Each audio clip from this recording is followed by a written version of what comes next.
Get out of my sight. Her voice sliced through the air, cold, sharp, final. Please, please, I don't have anywhere to go. I said leave. The bucket tilted, water splashed, clothes soaked. Mommy, please. Laughter followed, cruel, mocking. Don't you dare call me that. I'm not your mother, I never was. I'm sorry, I'm sorry. Sorry? Sorry doesn't mean anything. Your father's gone, you're nothing now. The girl bent low, hands touched the cold stone, her suitcase spilled, a pink dress, a torn sweater, old sneakers. Pick it up, pick up your junk. The little girl reached out blindly, her fingers missed, her braids clung to her wet face. I can't see, I can't. Pathetic. The woman in red sneered. A man in a blue suit chuckled beside her. Look at her, blind and begging. Mommy, don't do this. Shut your mouth, people are watching. Good, they need to see what happens when you step out of line. Gasps from the crowd, but silence held. No one stepped forward. Please? Don't leave me, please. Get up. You're embarrassing me, crawling like a stray dog. The girl reached again. Her hand brushed the pavement, wet clothes, dirt. She pulled them close. Mommy, please. The woman scoffed. Pathetic, just like your mother. You are my mother. No, don't you ever say that again. Tears mixed with water. The girl's whisper cracked like glass. Mommy, please. The man laughed louder. He pointed. Blind, helpless, useless. Just throw her out already. Mourners shifted. Some looked away, others lifted phones, but no one helped. Not a single hand reached for her. The girl trembled. Her voice broke again. Please, someone help me. Silence. Cruel, heavy. And then, footsteps. Fast, heavy, charging forward. A man's voice thundered across the courtyard. Stop! The word hung over the church steps. The courtyard was lined with cars. Black, shiny, expensive. Cadillacs, BMWs, Escalades with tinted windows. Engines hummed in the Georgia heat. White roses sat heavy at the church doors. Funeral wreaths leaned against the stone columns. Men in dark suits stood stiff on the steps. Polished shoes, folded arms. Women in pearls adjusted their glasses. Designer handbags pressed tight against their sides. Their voices were hushed, but their eyes never left the scene. The woman in red shook her wrist. Diamonds caught the light. Her lips curled into a smile that wasn't kind. On the ground, Amira clutched her suitcase, faded dress clinging, braids dripping water onto the stone. The strap of the case frayed. Her small hands fought to pull it close. The suitcase sagged, clothes spilled. A school notebook, a worn sweater. The ink on the pages ran. Someone whispered near the steps. That's his girl. Another answered. Not to her. She never claimed her. A man leaned against a black Mercedes. He shook his head. At a funeral? This is low. His wife tugged his sleeve. Shh, don't get involved. Closer to the front, another voice muttered. She's blind. You can see it. The reply was cold. Blind or not, it's not our problem. Gasps slipped through the crowd, but no one moved. Not a hand reached for the child. Amira's voice was barely above the sound of dripping water. Please, let me stay, please. The woman in red snapped. Stay? In my house? Never. Don't even dream it. The man in the blue suit grinned wide. She doesn't belong here, she never did. He looked at the crowd. Y'all know it. Don't pretend you don't. A mourner covered her mouth. Lord have mercy. Another sighed. We should stop this. But his friend shook his head. No, not here, not with her. Phones lifted higher, screens glowed brighter. Every cruel word caught on camera, every tear recorded. Amira clutched a soaked sweater to her chest, her lips trembled. Daddy said, church was safe, Daddy said. The woman in pearls whispered, she's just a child. Her husband muttered, she's not theirs. That changes everything. The woman in red turned toward them. Her voice rose sharp. Yes. Record it. Post it. I don't care. The whole world can see. Gasps rippled again, but silence ruled. Amira whispered one more time. Please don't send me away. Her words broke, soft, small, but they carried. Everyone heard them, and still, no one stepped forward. Silence pressed heavy on the courtyard, a silence that cut as deep as cruelty itself. But silence has a cost, and someone in that crowd knew it. The woman in red straightened. Her diamonds caught the sun. Her voice cut cold. Look at her, sitting there like a stray, pathetic. Amira's hands clutched the soaked sweater. Her voice broke. I'm sorry, I'll do better, I promise. The woman's tone sharpened. Better? You'll never be better. You were born a burden. Laughter rolled from the man in the blue suit. He stepped closer. She doesn't even fight back, just crawls, just begs. Gasps stirred the crowd, but their faces stayed smooth. Polite smiles aimed at the stepmother, no smiles for the child. A mourner whispered, "She's his only daughter." The reply came quick. "Not hers. Don't mix it up." Amira's braids dripped onto the pavement. She lifted her chin slightly, her words cracked. "Daddy said I'm his girl, he said I matter." The woman in red snapped down. "He's dead, and with him went any promise he made." Another chuckle from the blue suit. "Tell her again. Maybe this time she'll listen." A woman in pearls leaned toward her friend. "That's cruel. That's a child."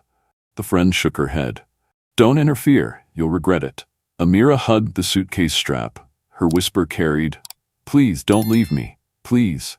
The woman's red lips curled. Her voice dripped venom. "Don't call me mother. I'm not. I never will be." The blue suit pointed, his grin wide. "You hear her? Even she says you're nothing." Gasps again. Screens lit up brighter. But still, no one stepped in. Mourners exchanged polite nods with the woman in red. Soft smiles, courteous greetings. But when their eyes slid to the girl, their faces turned cold. One whispered near the back, "That's Buckhead for you. Smile at the rich, step over the poor." Amira pressed her forehead to the suitcase. Her voice shook. "Mommy, please." The woman scoffed. "Pathetic, just like the mother before you." The crowd hissed quietly. Someone muttered, "Don't bring the dead into this." Another voice pushed back, "She can, it's her money now." The man in the blue suit barked a laugh. "Exactly, money talks, she walks." More phones rose, hands covered mouths, but no one touched the girl. The stepmother's smile returned. She nodded at her friends. "Thank you for coming. I know this looks bad, but discipline is love." Polite smiles nodded back. "Of course, we understand. You're strong, doing what's necessary." But the girl's voice broke through again, soft, bare. "Daddy wouldn't, he never." The blue suit crouched low, his grin sharp. "Daddy's gone, you're alone now." Polite smiles stayed in place, the venom stayed aimed at the child. And through it all, in the back of that wealthy crowd, one man wasn't smiling. The woman in red leaned down, her words hissed. "Open your eyes for once, look at me when I talk to you." Gasps spread. A voice from the steps muttered, "She can't. Don't you see?" Another voice snapped back, "Don't defend her, she's always been trouble." The man in the blue suit smirked. He kicked the suitcase. Clothes tumbled onto the pavement, shirts, dresses, a small notebook. A heel crushed the edge of the sweater. A shoe pressed over a torn book. "Pick it up," the stepmother sneered. "Or watch it all get ruined." Amira reached out, her hand slid across wet fabric. She pulled a sock close. She whispered, "Please, don't throw it away." Laughter spilled out. The blue suit barked, "That's all you got left? Dirty socks and old rags?" Phones hovered. Screens caught everything. A mourner whispered to another, "Why doesn't she fight back?" The reply came fast, "Because she's nothing without him." The woman in red tipped her chin, her voice dripped with pride. "Let them record, let them see, this is discipline." Gasps again, but silence heavier than gasps, silence that stung sharper than insults. Amira's whisper cut through. "Daddy said, I'm not trash." The blue suit rolled his eyes. "Your daddy spoiled you, now look at you." A woman near the cars whispered to her husband, "This is too far." He shook his head. "Keep walking, it's not our fight." The child hugged her sweater, her voice cracked low. "Please, I'll be good, I'll listen." The woman in red scoffed. "Good? You don't even deserve to be here." The silence grew deeper. Every insult floated above it. Every whisper pressed it heavier. Back to the courtyard. A mourner whispered, "Someone should help." Another hissed back, "Then you do it, I won't." The blue suit chuckled louder. "No one's coming, not for you." Amira lowered her head to her case, her words barely carried. "Somebody, help me." No one moved, not a single hand reached out. The woman in red folded her arms, diamonds sparkling, her smile sharp. "Get used to it. This is your life now." The silence pressed tighter, cruel, heavy. But cruelty never stays hidden forever, not when a voice rises against it. The woman in red snapped, her voice cut sharp through the courtyard. "You're not my daughter. Get out." Gasps broke from the steps. A mourner whispered, "She said that in front of everyone?" Another muttered, "Cold, heartless, my God." Amira clutched her suitcase tighter. Her words shook. "Mommy, please." The woman shoved her hard. The child stumbled onto the stone. A loud gasp swept the crowd. Shoes scraped, but no one stepped forward. The man in the blue suit laughed. "Good. Push her harder. Maybe she'll finally learn." A woman near the front cried out, "Stop this! Please stop this!" But her husband pulled her back. "Don't. It's not worth it." Amira's voice cracked again. "I don't want to go. Daddy said I belong." The woman in red pointed toward the street. "Your father's gone, and so is your place in my house. Leave. Now." Gasps again. Phones shook in people's hands, but still no one moved. Another mourner whispered, "If this was my child, I'd never let it happen." The answer came bitter. "Then step in. You won't." The blue suit barked a laugh. "See? Nobody cares. Nobody's coming for you." Amira pressed her palms to the stone, her braids stuck to her wet face. Her words were broken. "Please. Don't make me go." The woman shouted louder. "You embarrass me. You shame me. You're nothing to me." Phones lifted higher. Screens glowed brighter. But not a single hand reached for the child. Ask yourself, if you were there, would you step in, or would you do nothing like this crowd? Because doing nothing is why kids like Amira suffer. Don't scroll past. Subscribe now so you never look back with regret. Back to the courtyard, a mourner muttered, "This is too much. Somebody's got to stop it." Another hissed back, "Then you do it. Nobody else will." The woman in red sneered, her words cut final. "You're not my daughter, and you never will be." The child whispered one last time, soft, bare, "Mommy, please." Her voice fell against the heavy silence. And then, the sound that broke it, footsteps, fast, hard, charging across the courtyard. Footsteps thundered across the courtyard. The crowd stiffened. Gasps rose. A voice boomed. "Stop!"